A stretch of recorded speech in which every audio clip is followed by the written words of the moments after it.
Hey guys, and welcome back to HAWX Space Program, Episode 5. As you can see here, we're jumping right in. I'm going to start doing some voiceover things.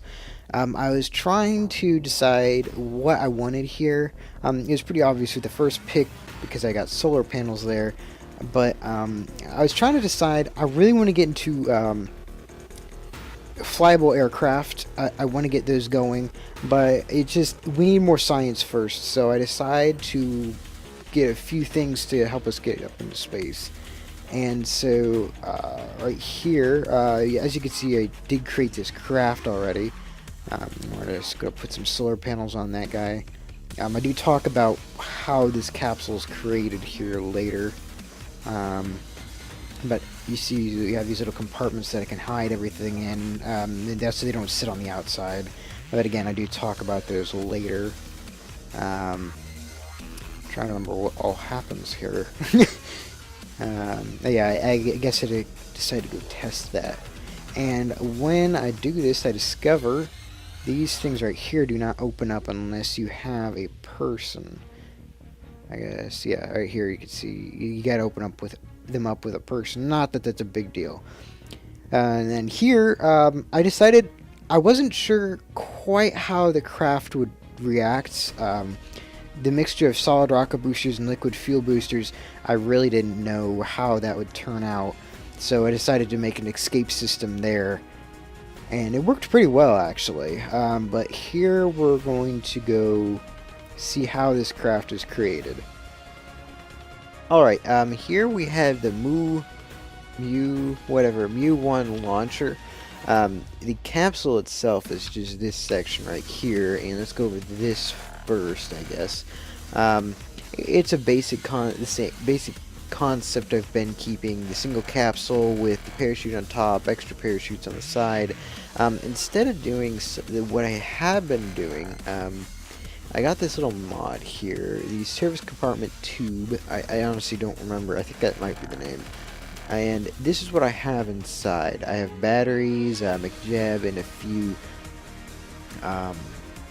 pods here. And then I'm able to stick solar panels all along the outside, which I like. And I also have this guy down below, of course, with the heat shield on the bottom. As you can see, my last little clip there, I had I used these solid rocket boosters or these separation boosters, which are just technically solid rocket boosters, I guess, to pull this whole thing off the top of the rocket, just in case something were to go bad. I was going to just use the pod right here, but if you look here, that thing is connected to the bottom of it, so it's been difficult to do that. And now that I look back at this, I probably should have just done it from the bottom up. From the very bottom here, we have 2 solid rocket boosters, 4 liquid fueled engines, 2 side pods, and 1 main engine. From there, we have, and I'm actually not sure which ones will go off first. We have little extra boosters to hopefully push that away. From there, we have IES motor with I think it's an IES tank. Yes, IES tank. I like these tanks, if you can't tell. This will be kind of our injection into orbit and to the moon, I'm hoping. And then we have a few more rockets like we have down there. From there, we have our little stage right here, which will hopefully be there for returning from the moon, and if we need that, and small course corrections, which then comes off and we have our top capsule again. So might as well get back into it, and let me attach another one. I'm not going to worry about that because that's just complicated to mess with. So I guess we'll watch this. We'll put this thing up into orbit and see how exactly it does. So we're getting this thing going, and oddly enough, I did not expect to end up using this escape system, but the funny thing is, we do end up using this escape system because those retro boosters actually push the SRBs into the craft itself. I was correct on that the SRBs would actually go out first before the liquid fuel engines. I don't have liquid fuel lines running to the center tank yet, so I don't usually have them throttled up very far. But yeah, we actually lost one parachute there. But we try again. I got rid of those little retro boosters to push away the SRBs, and it actually went pretty well this time, as you'll see here. They just fall away like they usually do. I actually have a system all set up for this sort of craft now, because this is kind of the base lifter I have. Maybe not quite as heavy, but this is what I use for the most part. I used it to lift some satellites I actually sent up a bit later, and I actually end up transferring all the fuel I have over into the main tank, because I actually burned up too high at first. But as I messed with those, I wanted to ditch those before I got into a circular orbit. That's so they'd fall back and get back into the atmosphere here. So here we are circularizing. There we go, if I can speak there. I'm trying to remember. I think that guy got ditched off into the atmosphere, so he won't be any debris right there. But oddly enough, McJeb decides to derp at this point and sends my craft into a really weird orbit. In fact, part of it didn't even get out into the atmosphere, and I was panicking right here, trying to figure out what am I going to do. So I decided to set it to circularize at I think about 100, 110, something like that. Oddly enough, I can't see the screen as well as I should. And then I started realizing, oh no, we're re-entering the atmosphere, so I just decided to burn up a little bit, and that pretty much saved us through there. We were able to glide through there. And I reset that node as soon as we came back out of the atmosphere, because the orbit was going to change as I flew through the atmosphere, and I didn't want to mess any of that up.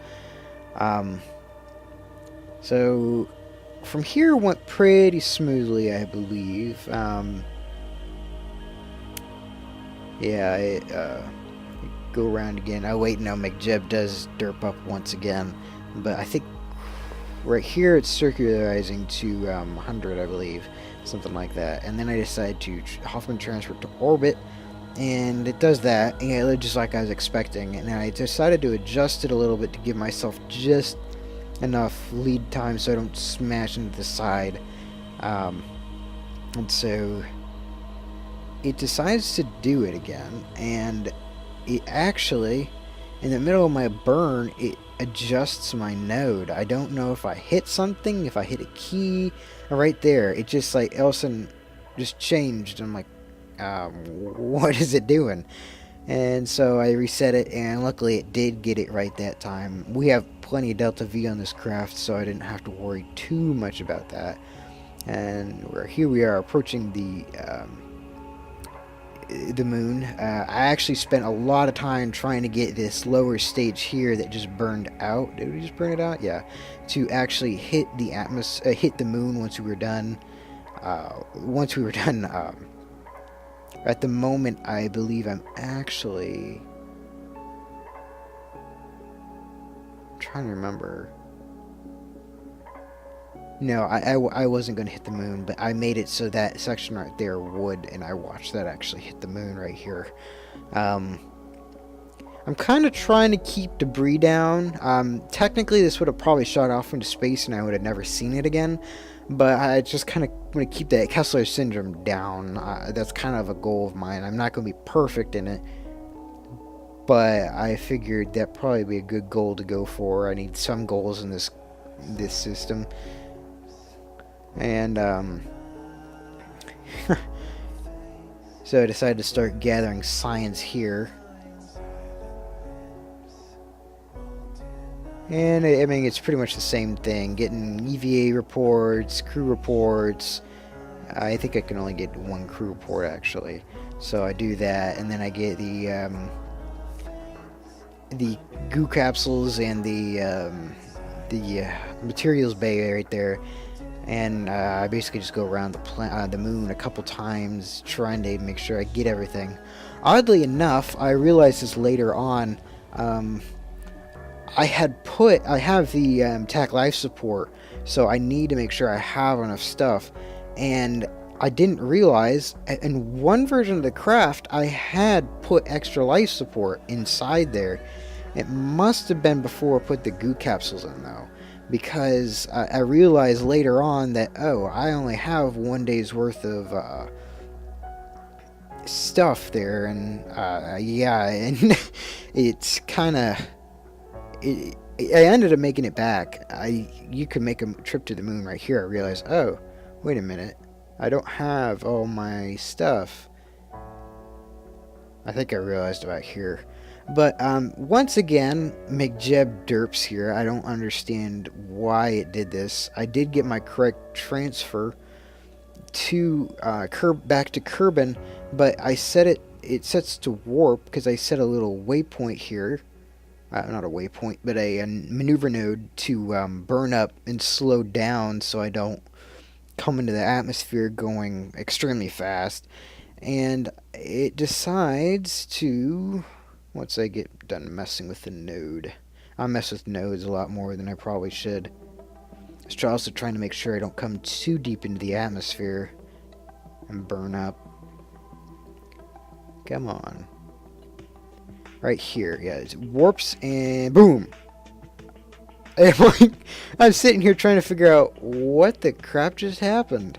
Somehow I'm way off between Kerbin and Duna, and I'm trying to figure out what the heck happened. Alright, so after many issues and crashes and blah blah blah blah blah, I finally was able to get our moon mission back with 310, pretty much 311 science. That's definitely going to help us a lot. Through this episode, you'll notice that I did do some post-commentary stuff. This is live right now. I want to get started with planes. I really do, because, let's see here. Because that'll really help us with that's really the direction I want to go. I'm going to be using planes rockets for right now. Of course, I don't have the capabilities to shoot space planes up yet, but I think I want to grab this. We still have enough for one more. This doesn't even look worth it. I don't. It has thermometers.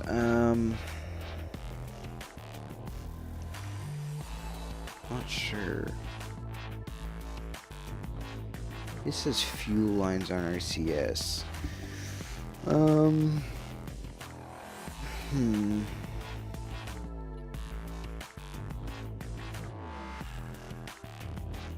That I don't really need right now. I think I'm gonna go with this because I can get more research from it, and hopefully with some space plane stuff, or I mean some plane stuff, I can get some information from these guys. So we're gonna go ahead and grab this. Alright, so like always, if you like the video, make sure to hit that like button, and if you want to see more, of course hit that subscribe button to be subscribed to all my content that is coming. If you have any comments, questions, anything like that, anything you want to share, make sure to post it down in the comment section below. Please keep your comments intelligible. I think that's about it, guys. I'm sorry I haven't been making videos as much recently. It's just sometimes hard when with work, and the Christmas season really threw things off. It was a bad time to try to start making videos again, but hopefully we'll be getting back into the swing, at least a couple videos a week. I'll definitely be trying to cut out a lot of crap. I'll just put it that way. Like I said, I got pretty much all the science I could with the stuff I had. from Kerbin itself. Now, I might do that